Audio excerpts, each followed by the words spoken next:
Siema, z tej strony Iskra. Dzisiaj będziemy robić bajksik mojego rowera.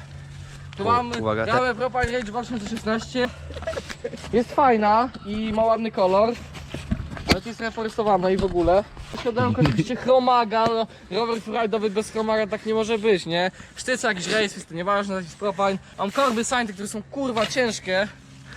Satanista, demony jakieś. Tak, kurwa. tu mam jeszcze nowiutkie koła Demon. Niesamowity dumper, Wow. Kenkick. Teraz nagramy jakim rower jest śliczny i głośny cyka piasta. Wow. Ale głośny cyka piasta. Jest krzywe, wracę. Jeszcze mam super boxer 220 Wow. na 180 Jakie 220? mm. 20 to jest. A, okej. O, i ja mam jeszcze trzymam kierę rentala Cień, i napęd cień tu Tesla. pisze, cień. Cień, no cień. O. Teraz pokaż, gdzie jest Od twój małego Instagram. na całego. Gdzie I jest mój twój Instagram będzie, nie wiem, gdzieś play chyba. Na czole, na czole. Tu, dobra, tu będzie mój Instagram, świetny. Pozdrawiam. Smacznego racing.